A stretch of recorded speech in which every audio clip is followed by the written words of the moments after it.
भगवान शिव के आशीष से वो सिद्ध हुई। भगवान महादेव ने कहा कि ऐसी बननी चाहिए। ब्रह्मा को निर्देशित किया गया कि घर कैसा बने भगवान का। अब द्वारिका ही नहीं बननी है तो कैसे बनेगी। ब्रह्मा के नेतृत्व में शिव की आज्ञा से और विश्वकर्मा ने द्वारिका बनाई। बड़ी सुंदर सी द्वारिका, बड़े बड़े द्वार, रत्न जड़ित आंगन, स्वर्ण स्तंभ, सब प्रकार से ऐश्वर्य, जहां लक्ष्मी जी वास करेंगे।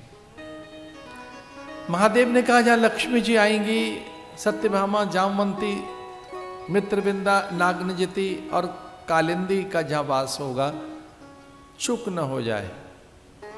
अब भगवान ही घर बनाने ढूंढ रहे हैं। राजा को तो राजा जैसा घर बनाना होगा, और एक कुटिया बनानी थी तो कुटिया जैसे बनेगी। दोनों अवतारों ने दो घर बनाए तो हैं अपने। राम ने भी अपना घर बनाया है और पूछा था उन्होंने वाल्मीकि से, मैं कहां रहूं। चिदानंदमय देह तुम्हारी, आपकी देह चिदानंदमय चिन्मय है। हे राम, आप ब्रह्म हैं। आप कौन सी जगह नहीं रहते जहां मैं जगह बताऊं यहां रह लें। कौन सी ऐसी ठौर ठाव, कौन सा कोना और कौन सा ऐसा स्थान है जहां पहले से नहीं है। तो जहां आप नहीं हैं वहां रह सकते हैं, पर आप तो सब जगह। लेकिन वाल्मीकि से प्रार्थना की भगवान राम ने कि मुझे 14 साल एक झोंपड़ी बनाकर, कुटिया बनाकर रहना है, और हम बिना संत गुरुओं की आज्ञा के, सत्पुरुष और ऋषि मुनियों की प्रेरणा से अपनी ओर से घर नहीं बनाएंगे। आप बताइए कि मैं कहाँ रहूं।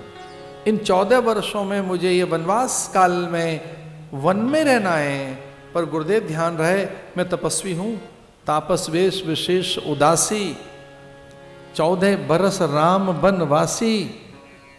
माता पिता की आज्ञा के अनुसार मुझे वनवासी रहना है, 14 बरस फलाहार करना है, मुझे यति धर्म का पालन करना है, जो तपस्वी वेश के साथ साथ तापसी जीवन जीना है। तो मेरे लिए कोई बहुत बड़ा घर न बताना, एक झोंपड़ी सी, एक कुटिया, एक राम कुटिया मैं कैसे बना सकूं। और वाल्मीकि ने कहा कि वो स्थान चित्रकूट ही ठीक रहेगा। चित्रकूट गिरि करौ निवासो, जहां तुम्हार सब भांति सुपासो। चित्रकूट में चले जाओ। चित्रकूट गिरि करौ निवासा। गुरुदेव वहां घर तो हम बनाएंगे, करें क्या। बोले घर बनते ही एक वृक्ष होना चाहिए पहले। तो पहला वृक्ष कौन लगाए। बोले पति पत्नी मिलकर लगाएं। पहला वृक्ष कौन सा होना चाहिए घर में। बोले तुलसी का। पति पत्नी घर के मध्य में तुलसी का वृक्ष पहले रख दें। पहले अग्नि का पूजन करें, जल का पूजन करें, वास्तु पुरुष का पूजन करें, और सबसे पहले, वास से भी पहले, निद्रा न लें पहले, वहां कुछ खाएं पिए नहीं, पहले वृक्ष का स्थापन करें। कौन से वृक्ष का। तुलसी का। तुलसी बिरवा विविधि सुहाए, कहूँ कहूँ सिए कहूँ लखन लगा। कोने कोने में तुलसी वन, कोने कोने में लखन और जानकी तुलसी लगा रहे हैं, मध्य में राम ने। घर के आजू बाजू आस पड़ोस में क्या होना चाहिए। बोले वृक्ष होने चाहिए। जम्मू, तमाल, पाकर, रसाल, अश्वत्थ, वट, विटप, ये होने चाहिए। फल हो, फूल होने चाहिए। प्रकाश आना चाहिए घर में। घर में से आकाश दिखाई दे। पहले देखिए घर आंगन ऐसे होते थे, आकाश पूरा दिखता था, प्रकाश पूरा आता था, पवन पूरी निकलती थी चारों ओर से। अभी कंक्रीट के जंगलों में धसकर फंसकर रह गई है जिंदगी। घर कैसा हो जिसमें तुलसी प्रभा हो, वटविटप हो, जम्बू तमाल पाकर रसाल, नीम का पौधा हो, बट हो, पीपल हो, कदली हो, कचनार हो और पुष्प हो।